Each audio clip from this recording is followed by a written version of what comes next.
You're listening to School Leadership Reimagined, episode number 50.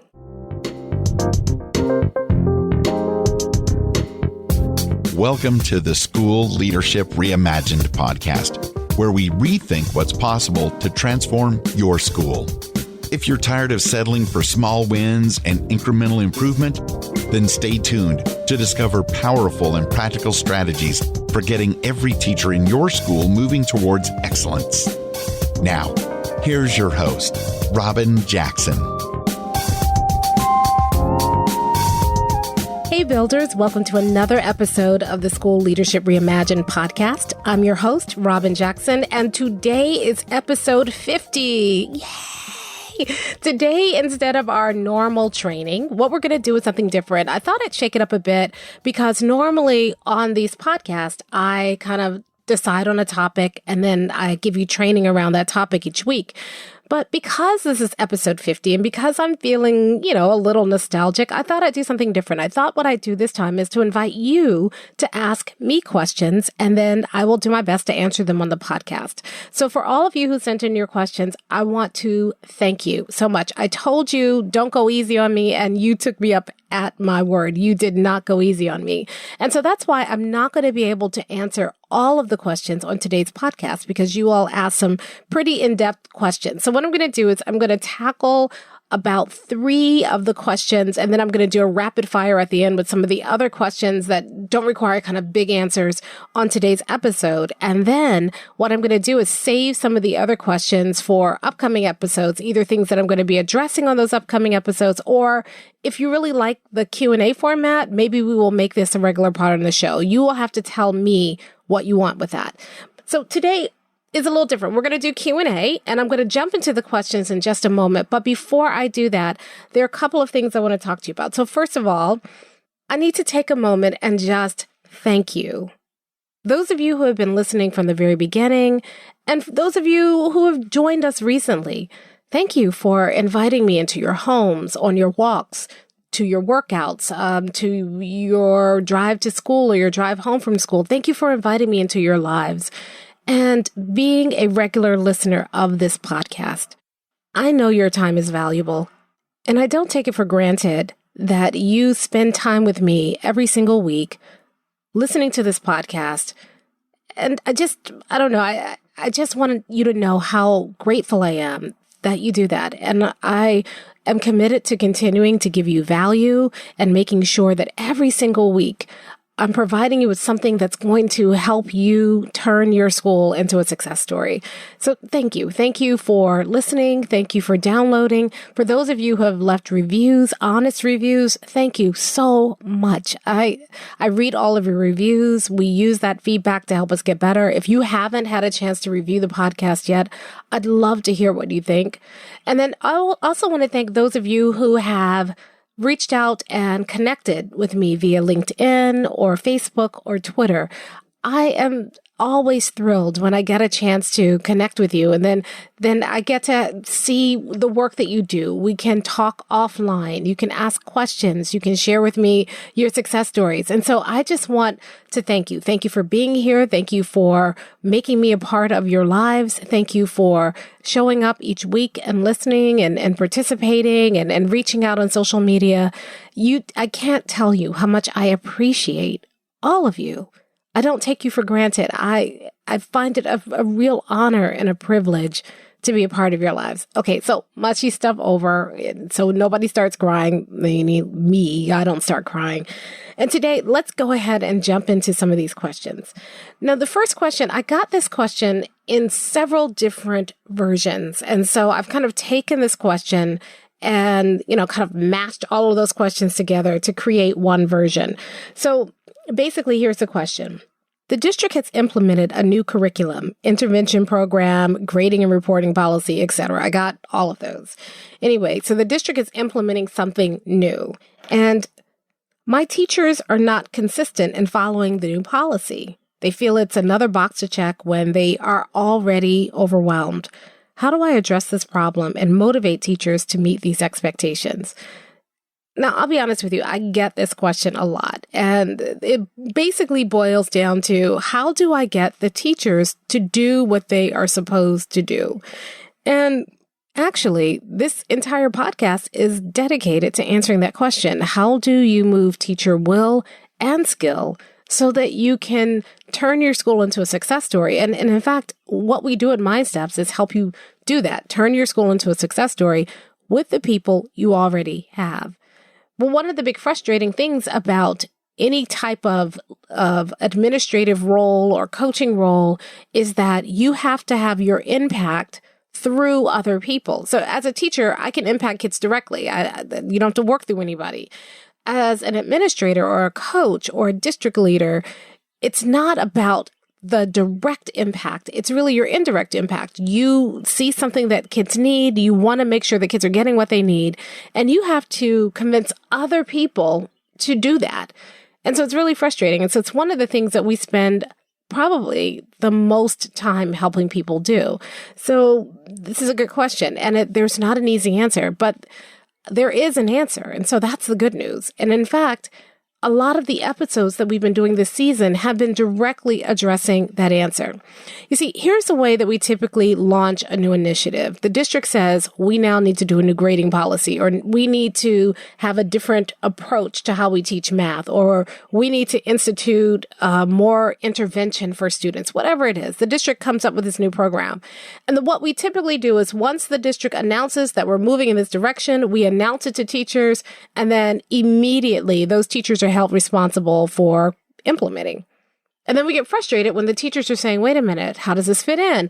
I'm overwhelmed. I'm already working hard as it is. This is a new checkbox. I don't even see the value of this. It's just another hoop that you're making me jump through. So you're frustrated because the teachers aren't moving, but the teachers are frustrated because if you present it as just, here's what the district says, and you do a big rollout, and then you say, now go forth and do it, I don't blame them. That's exactly how it does feel. It does feel overwhelming. It does feel like another box to check off. You may see the value of it, but your teachers don't see the value of it. And whenever you have teachers who are refusing to implement, or they're not implementing with fidelity, there's typically either a will problem or a skill problem. It's not a matter of teachers being lazy. It's not a matter of teachers being obstructionist. That is usually not the case. What is the case is the way that we roll things out can actually create will and skill problems. And so we have to kind of rethink how we roll things out in order to make sure that we're doing it in a way that will foster will and skill instead of killing will and skill. So how do you do that?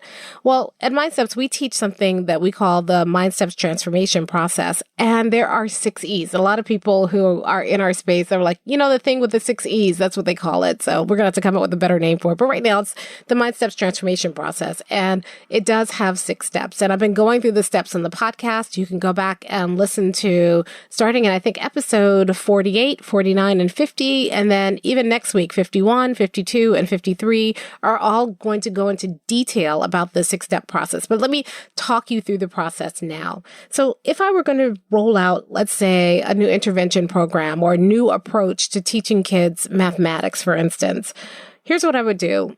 The first thing is you have to get people excited about the new program. The announcement comes, and typically we just announce it as a foregone fact. We don't talk to people about why we're doing it. We don't shape the why in terms that resonate with people, that connect with their why. We just kind of tell people this is the right thing to do. And so that's what we're all doing. And then we expect people to fall in line. And that really is disrespectful to teachers who are professionals, who are in the trenches every single day trying to help and support kids. So just announcing, okay, kids are not learning or their test scores are indicating they need more support. So we're going to do this, go out and do it, without talking to teachers about why this one over that one, why is this program going to make a bigger difference? How will this program make a bigger difference? It's really, really not only disrespectful, but it's just a waste of air, because if you don't help people understand the why behind the program in terms that resonate with their own why, they will not buy in. So the first stage is, how do you get people excited about the program? And I'm not talking about a pep rally and balloons or wow, we have cake at staff meeting. I'm not talking about that. I'm talking about, how do you get people genuinely invested in this new way of doing things?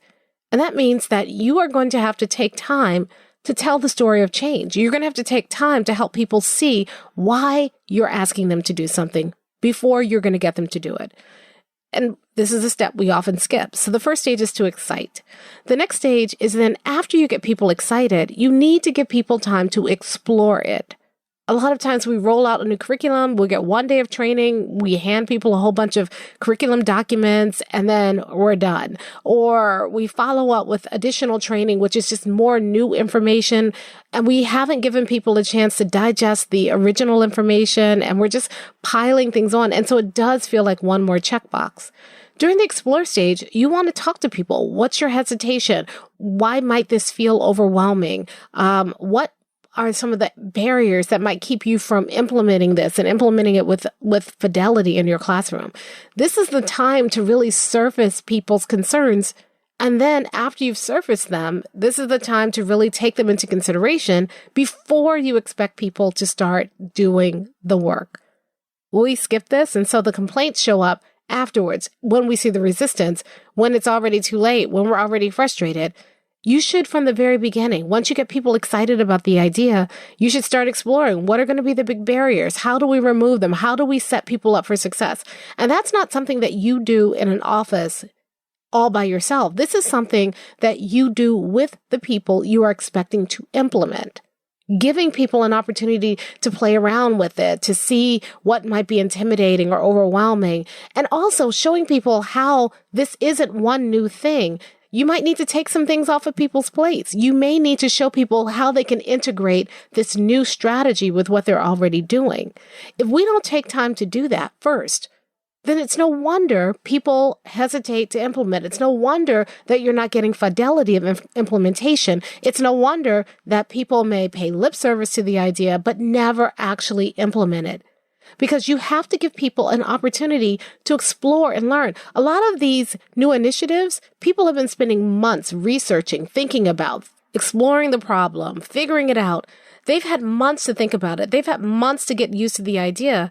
And then when we roll it out to teachers, we roll it out, in an afternoon, and then we say, go do it. And if they have concerns, then we look at them like they're the problem. Wait a minute. You had months to think about this. The teachers have had minutes to think about it. So you need to give people time. And it doesn't have to be the same amount of months that you have. You can accelerate that time, but you do need to give people time to get adjusted to the idea in the same way that it took you time to get adjusted to the idea.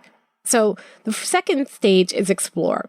The third stage is engage. During the engage stage, that's when you give people time to play with a new idea. That's when you give people time to attempt the new idea. And you're giving them feedback and support. And here's the thing. This is a time for non-evaluative feedback. In other words, teachers need time to play with it and feel free to make mistakes and know that they're not going to be punished by those mistakes later on. So a lot of times we'll roll something out, we don't give anybody time to digest it, and then we expect them to implement it right away, and then we show up with our clipboards, and then we're giving them all this negative feedback, and we're writing them up because they didn't implement. Well, when did people have time to play with it? When did people have time to try it out, to see how it's going to fit with their classroom, to make it their own? We almost never give teachers time to do this. Now, I'm not talking about months and years. It may be a matter of weeks. But we do need to give teachers time to figure it out. We may need to give them extra training. We may need to give them more support. We may need to give them non-evaluative feedback so that they know that they're on the right track. But if people know that they have time to play with it and that they're not going to be evaluated, that all we ask is that everybody be engaged, and we know you may not get it right at first, and that's okay. We're going to give you support so that you can be set up for success. When you do that, you get a lot more people attempting the new strategy, attempting the new thing. And they do that with genuine, in other words, it's an authentic, genuine attempt rather than just paying lip service to the idea because people know that they're not being judged by it. Now, there are going to be some people during the engage stage who are going to start complaining or dragging their feet, and that's okay. You work with them during the engage stage, but you tell them, listen, we got to get this straight. How can I support you? This is important. Why? because the next stage, the fourth stage, is the expect stage. And during that stage, now you can start holding people accountable. You've gotten them excited. You've given them a chance to explore. You've gotten them engaged with the work in a non-evaluative environment. And now you can set the expectation. Now I expect to see it every single time I visit your classroom. Or now I expect to see it on every report card or in every syllabus or whatever it is that you're looking for. This is the stage where you start to get everybody moving, everybody implementing. And not everybody will be implementing effectively. Not everybody will even be implementing with fidelity at this stage, and that's okay. All you want to do is every time you go in a classroom, do I see it? Do I not see it? That's it. Now, I may see it, but it's done poorly, and that's okay. Give that teacher more support. Give that teacher more feedback. And you don't have to worry about that teacher getting away without doing it with true fidelity, because after the expect stage comes the evaluate stage. And now you're coming in and you're not looking for just, are they doing it or are they not doing it? But are they doing it with fidelity? Are they doing it with quality? Are they doing it according to the level that you want to see people doing it? And now you can start giving people evaluative feedback. But guess what? When people push back and say, well, no, I don't want to do it because, you say, wait. I gave you opportunities to get excited about it. You understand why this is important. I've given you opportunities to share this feedback. You didn't share it at that time. We've addressed the concerns that were shared. I have given you all kinds of support and training and non-evaluative feedback to get you ready. I have set a new expectation and been very clear about what that expectation is. So at this point, when you go in and evaluate, it feels fair because you set people up to successfully pass, and I'm using air quotes here, your evaluation. You set people up to be successful when you walk into their classroom. Now, imagine if before I came in with my clipboard and started evaluating, I gave you all the answers. I showed you exactly what I was looking for. I worked with you to make sure that you were ready. And then I come in and evaluate you. This is not something to be afraid of. People actually welcome the evaluation at this stage. They're excited for you to come in because you've already set them up to be successful. And then the last stage is extend. Now that we've gone through a cycle and we now have everybody implementing and with quality, what is the next thing that we need to be working on? What other information do we now have that we didn't have before that we can use to adjust what our next course of action should be? How are we doing?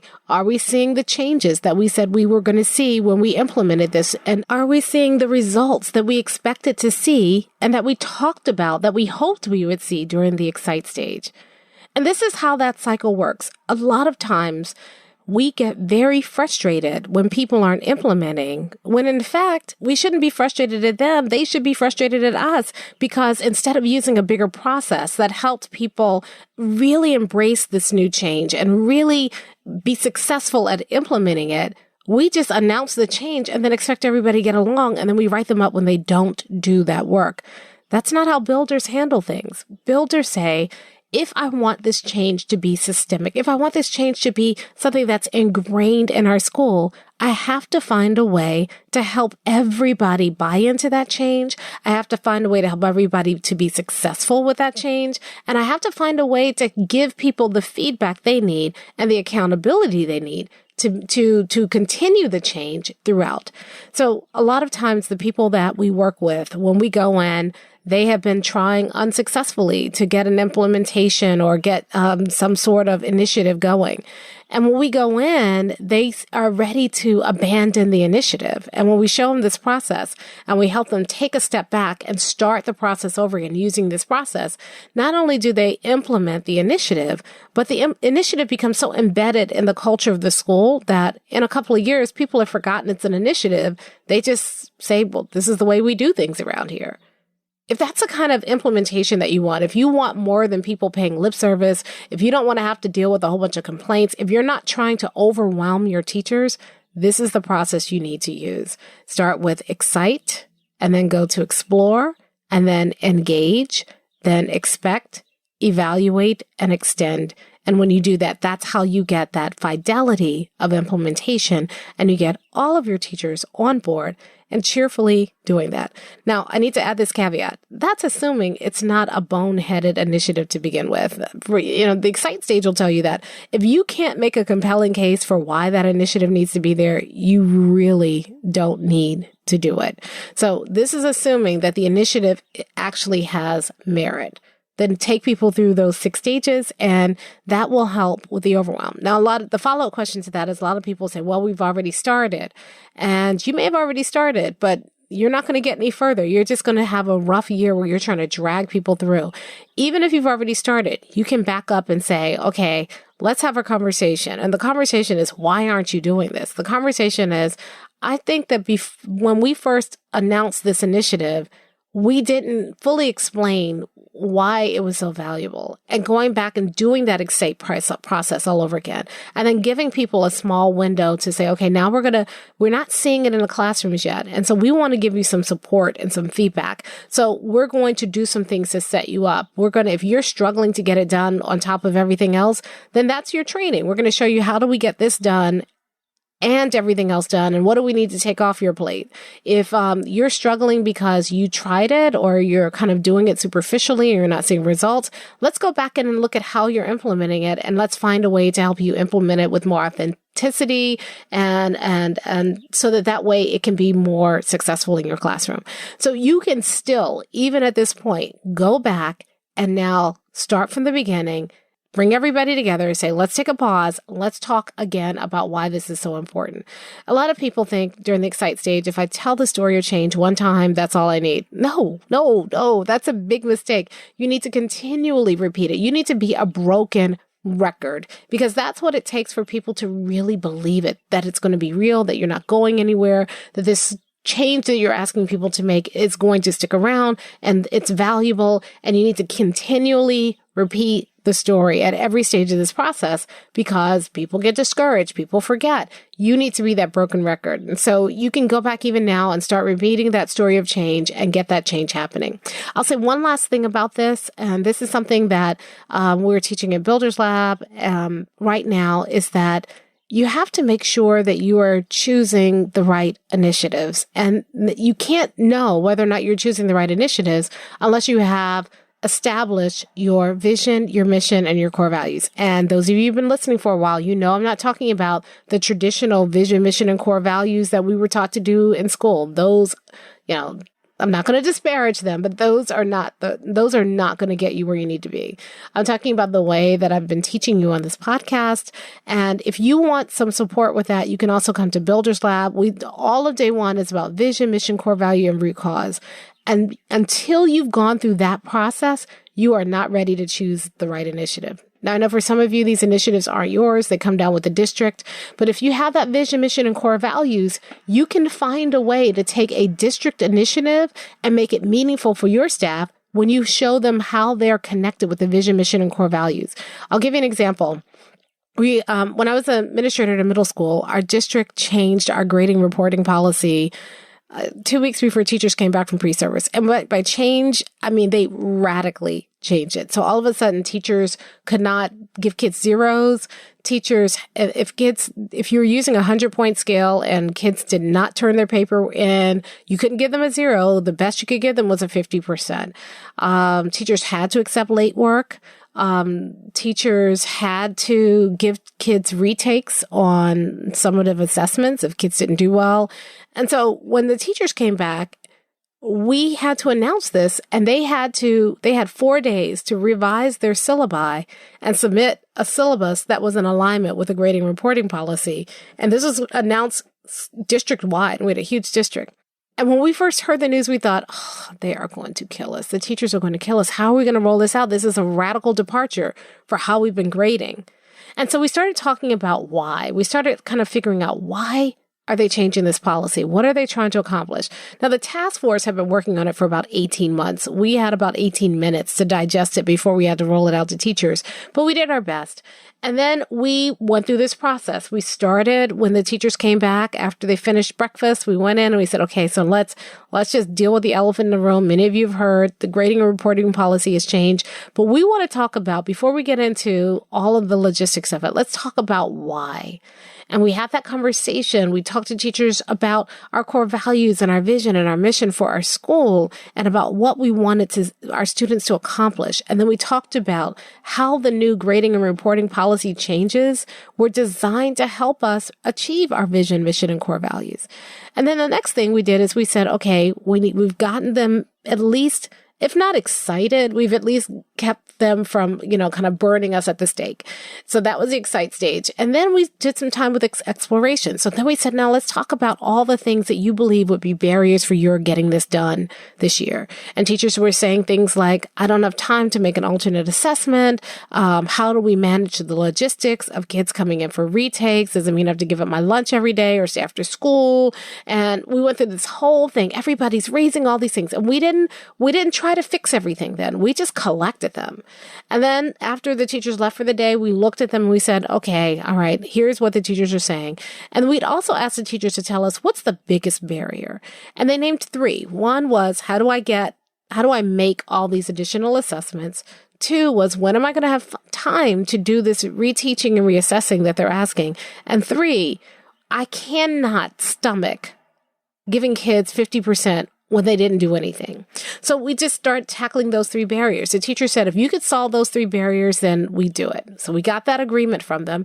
And so we started tackling them. And so the next day we got them engaged. We started thinking about what can we do? So for the teachers who just insisted that they needed zeros, we got them to switch from a 100-point scale to a 4-point scale, because a 4-point scale would align with the heart of the grading and reporting policy, which is that there had to be even distributions between grade levels. So in a 4-point scale, you can give a 0 because it's 4, 3, 2, 1, and 0. Whereas in a 100-point scale, it's usually 100 to 90, 89 to 80, 79 to 70, 69 to 60, and then 59 to 0. And there was this huge, wide kind of swath of grades in between for an F. F had like a 50-something point spread. So those teachers were happy. We got them switched there. We got other people engaged by looking at what are some alternatives to assessments. We got other people engaged. So we addressed some of their issues and gave them training, support, feedback around the grading and reporting policies and helped them start problem solving. And then after that, after we got people excited and engaged, and gave them time to explore, then at the end of the week, that was a new expectation. Everybody turned in their syllabus, and we looked at each syllabus and we looked at what they were doing, made sure the grading and reporting policy was aligned. If it wasn't, they had to go redo it. We did the expect stage. And then when, school started, there were challenges. Sometimes teachers had an overwhelming number of kids. We shifted our schedule so that teachers could do reteaching and retesting in the middle of the school day as a part of their advisory periods. And so there were snafus around the schedule, and we fixed all those things, and we continued to collect feedback. And after a couple of weeks, everybody got settled into the reteaching, reassessing, and the new grading reporting policy. And then about midway through the first marking period, right about the time for progress reports, we went in and evaluated teachers' grading and what was happening. Are they implementing the policy? Are we seeing a difference in terms of students, not only their performance, but their understanding? And what we found was we were. And what we found was a lot of teachers were still struggling. They were implementing it unevenly, and we gave them feedback and support and got them to the point where they're implementing it evenly. By the end of the first semester, we had 100% fidelity, and teachers weren't complaining anymore. Everybody was implementing. Everybody had been getting feedback and support all the way through, and accountability, and our culture shifted. And so no problem. And then second semester, we extended it. Over the summer, we extended it some more. By the end of the year, our middle school was the only middle school in the entire district that had implemented the grading and reporting policy with 100% fidelity. And in fact, the district had gotten so many complaints from so many other schools that by the end of the year, the district had walked back on their requirement for those standards for the grading and reporting policy. And each school could choose. And we went to our staff and we said, well, the district is saying they're going to lighten up a little bit on the policy this year because they've gotten so many complaints. What do you want to do? Guess what our staff said? They said, oh, no, we're doing it. And 5 years later, when I returned to that school after I'd left, they were still doing it. In fact, it was one of the cornerstones of their culture. So when you have a new initiative, when someone's coming out and saying, the district is saying, we have to do this or we have to do that, that doesn't mean that you have to drag teachers to the goal. If you use the right process, not only will teachers buy in, but they will implement with fidelity, and it becomes a part of your culture. All right, that was a long answer to question number 1. You see why I can only do 3 questions? Okay, question 2 is a little bit easier. Our students need extra help. Can I ask teachers to stay beyond their duty day to tutor students? We can't afford to pay them, but our kids really need the support. How do I motivate teachers to go above and beyond for our kids? So when I was thinking about this question, first I was thinking about, well, no, you don't want to run afoul of the union and that sort of thing. But then I understand what this administrator is asking, because you still want to be able to support the kids. So how do you do that? And then I started kind of interrogating the question itself. Why is it that teachers have to stay extra in order to support the kids? Why aren't the kids getting the support they need in the classroom during the class period? And I think that's the answer to this question. If you find yourself saying, wow, I need extra time, or I need this, or I need that, you need to ask yourself a question. Why do we need extra? What's happening during the instructional day that kids are still not getting it? And a lot of times, before you go grabbing for a solution about extra support for your struggling students, a lot of times the answer is we're not providing them with the right kind of support during the school day. Now, here's what I suspect is happening with a lot of schools who have struggling students. And I wrote about this in the book, How to Support Struggling Students. And I learned the strategy from Max Thompson, who I think is brilliant. And he goes around, and his company, he's retired now, but his company, Learning Focused Solutions, they actually support schools that are struggling just like this, and they find ways to do it in the duty day. And one of the things that Max taught me is that we spend too much time remediating students. So we wait for kids to fail, and then we rush to remediate them rather than spending time accelerating students. So I will never forget when I first started Mind Steps, I was doing a lot more work for teachers. And I went to a school in upstate New York, and I showed them the strategy of acceleration. And I showed them this is just the student success plan that I outline in How to Support Struggling Students, that book. Anyway, so I showed them this success plan, and which is based on accelerating rather than remediating kids. And they got excited about it. So they decided, okay, we're going to do this, but we're going to experiment with it. And we have these 20 or so kids who are just low performing kids. Nothing's working with them. And so they took their lowest performing students in the school, struggling. I mean, these lowest performing 8th graders in the school. And here's what they did. They said, you know what we're going to do? We're going to try to create a success plan. So instead of going to some of their specials every day, they got the special education teacher to work with these 20 lowest performing 8th graders in the school. And instead of remediating the students, she worked with their teachers and said, what are you doing with your kids next week? So we're reading the story. So the special educator would get a story map of the story. So she wouldn't read the story to the kids ahead of time. She would just create a story map of the story and take kids through the story map. That way the kids kind of understood the underlying structure of the story. So when they were asked to read in class, they weren't as lost, or if they got lost, they could locate themselves on the story map and get back into the story.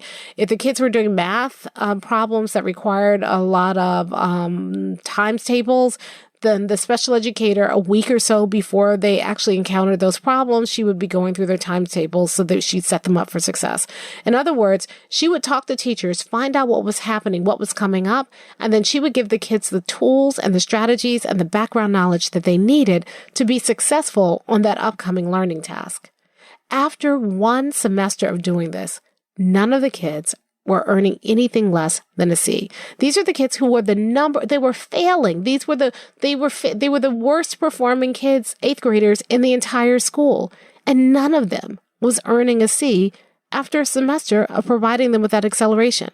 So that wasn't necessarily extra tutoring after school and all the other stuff. What it was figuring out, how do we set these kids up to be successful in the classrooms that they have right now? How do we help them be successful with what's ahead rather than trying to go reteach everything that they've missed behind them? And when you do that, that can be very powerful. So if you feel like you need extra time or extra tutoring, a lot of it could be that you need to be setting your kids up for success and focusing on acceleration rather than remediation. And if you want to learn more about how to do that, then there are two sources. One is you can go to mindstepsync.com and then click on the store and get how to support struggling students. You can also look on the blog post where I kind of describe a little bit more about what goes into the success plan and how you set that up. The other thing is, and I'm not getting paid to do this, I just love them so much, is to get in touch with Learning Focused Solutions. That's Max's company. And even though he's retired, they've carried on his tradition and they do really amazing work in schools. So either one of those can help you with that. Lastly, I'll say this.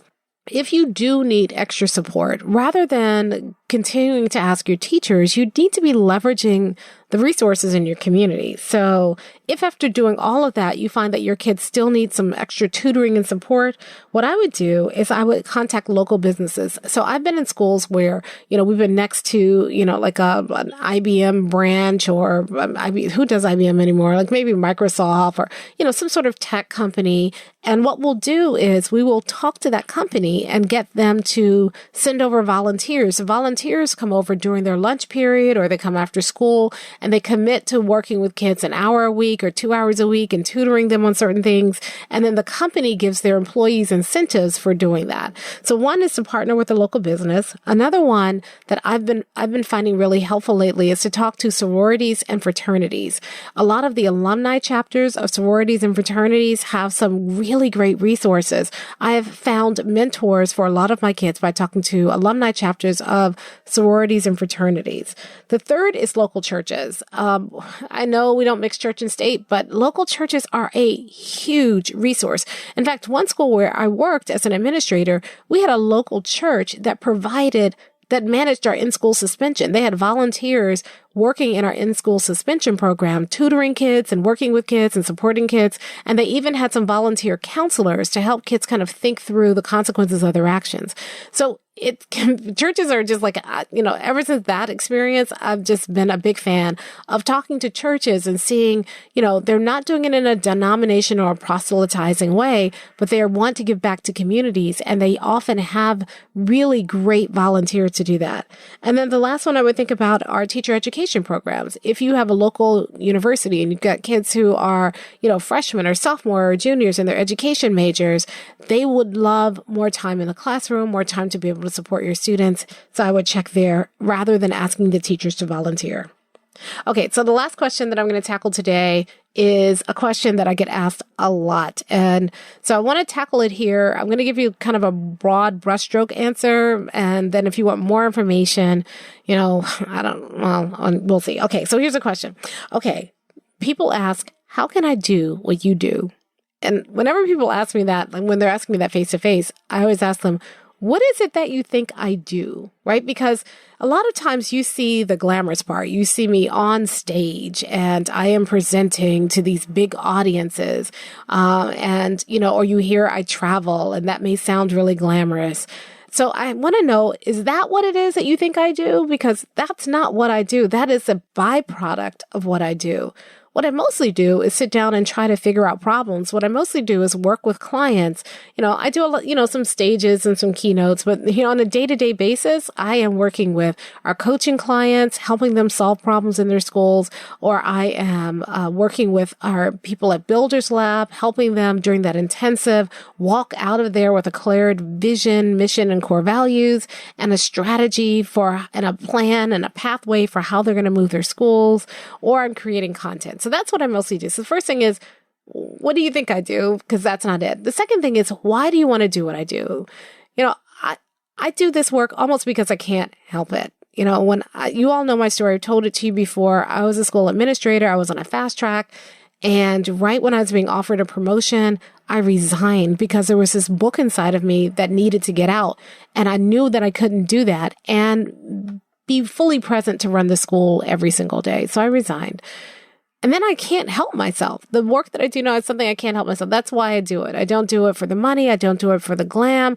I do it because this is what I really believe I'm called to do. If you don't believe you're called to do it, if you are trying to do this because you want the glam life, if you're trying to do this because you're sick of being an administrator or a teacher or a coach and you want to get into something else, this is not the right business because, well, for one thing, you eat what you kill.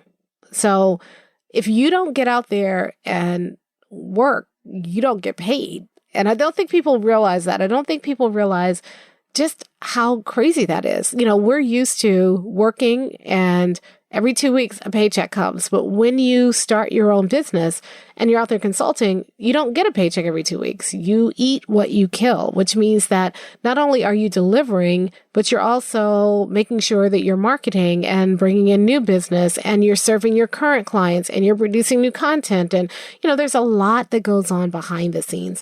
So now that I've gotten that out of the way, if you are still interested, there are a couple of things you need to consider. Number one, do you want to start your own business or do you want to work for somebody else? And there are pros and cons to each of them. It's just up to you. If you're working for somebody else, you are just consulting. That's all you have to worry about. You don't have to come up with your own framework. You go out, you serve people, you train, you give speeches, you do whatever, but you just go do that work. You get a really nice salary for doing that typically, and you can get out there and do that work, and it can be very rewarding. And you don't have the hassle and the headache of actually going to get the business. You just have to deliver and do the fun part. Now, if you want to start your own business, then you have to really commit to being an entrepreneur because it's not just about the content that you want to deliver. You also have to spend as much, if not more time building a business. You see, most people own a job. And if you want to own a job, that's fine. You know, there are a lot of people I know who just go from one client to the next, to the next, to the next. They just own their job and they're happy with that. But if you really want to build a business, you have to think about what is the end going to look like? And am I really willing to commit to being an entrepreneur? So the first thing is, do I want to work for somebody else or do I want to work for myself? And then the second thing is, okay, if I want to work for myself, do I want to own a job or do I want to build a business? And if you want to build a business, then you really need to go get some training on how to build a business. It's a whole nother skill set. And it's quite frankly something that we don't learn as educators. You have to think entirely in a different way in order to be an entrepreneur. So once you've developed that, then the next thing is, okay, if you want to go out on your own or build your own business, do you have a framework? You see, you have to have something that you want to offer people. You have to have a transformation that people actually want. A lot of people say, well, I want to teach about differentiated instruction. And I say, okay, why? And they said, well, because I'm good at differentiated instruction. That's great. Is anybody buying training on differentiated instruction? Can you offer people value? What makes you different from anybody else who's offering training on differentiated instruction? If you don't develop your own framework, if you don't create something that meets an unmet need in the marketplace, then you don't have a business. Nobody's buying. It can't be about what you want to do. It has to be about what people need. What is a transformation that you offer people?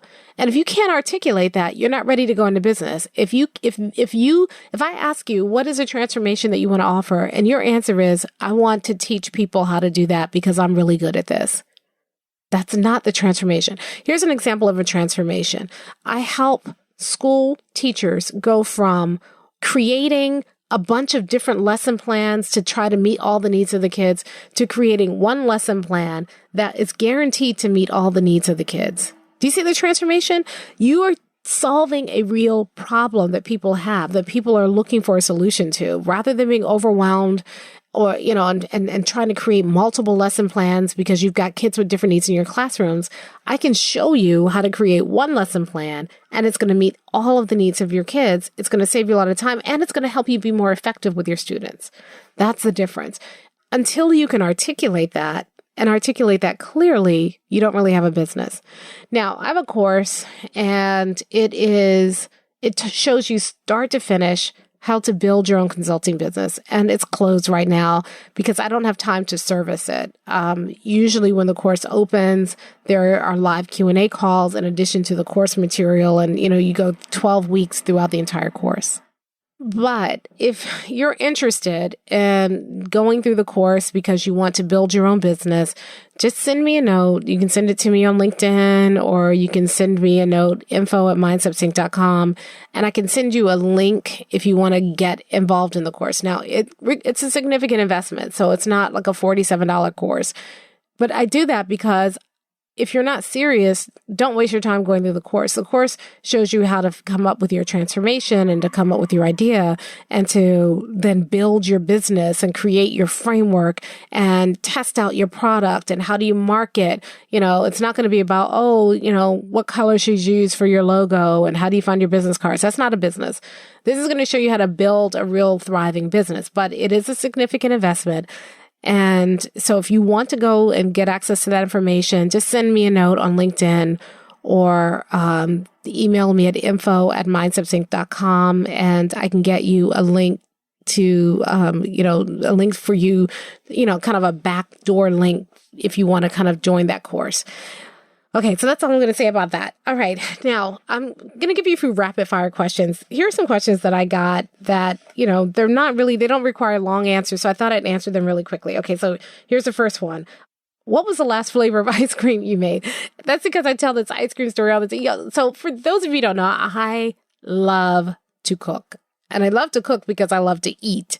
So, we just finished Builder's Lab and everybody kept saying, we thought we were coming to Builder's Lab and we were going to get like a box lunch, but we feed people so much. We spoil you. I mean, there's an amazing breakfast. And so there's a huge breakfast buffet that you get.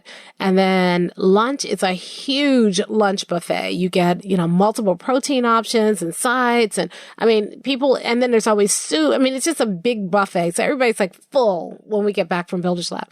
And then at the break, at the afternoon break, we do a dessert buffet. So, you go out again, there's coffee and tea, and then there are multiple different kinds of desserts. And depending on where we are, sometimes there's popcorn. There's just food all over the place. And the reason I do it, quite frankly, is A, I want to spoil you. So when you come to Builder's Lab, you do get spoiled. But B, it's because I love to eat. So anyway, I tell this story about how I'm making ice cream. It's like a story I tell. And so people always want to know what ice cream I'm making. So let's be honest, I have not made as much ice cream as I want to this summer. The last flavor that I made was, I think, like a goat cheese and cherry ice cream. Now, don't screw your face up. It's delicious. It's like a cherry cheesecake. That's what it tastes like. So, but I haven't made any ice cream in a while, and I probably need to make another batch of that because that's a really good fall flavor. Right now I'm working on muffins. My sister is gluten-free, sugar-free, and vegan. And so I'm trying to make muffins. I'm trying to perfect those muffins. So I've been making them every single week. And so I think I've got them perfected now. Like the texture's right. And I do different flavors of muffins. That's like my current obsession. But who knows in a couple of months.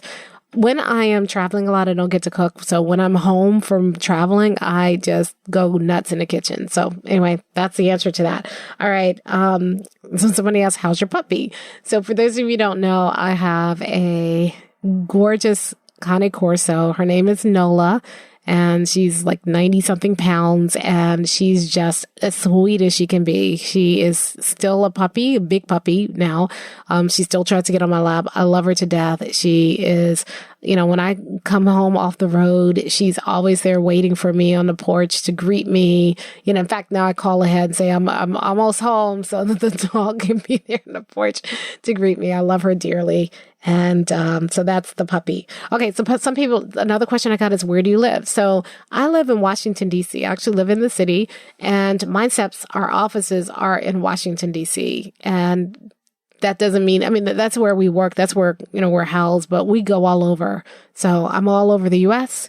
and Canada, South America. I don't think I've been to Europe yet or Australia yet. But I'm happy to go if you want to invite me. We've been to Asia. So we've been all over the place. We go all over the world. But our offices are in DC, and that's where I live.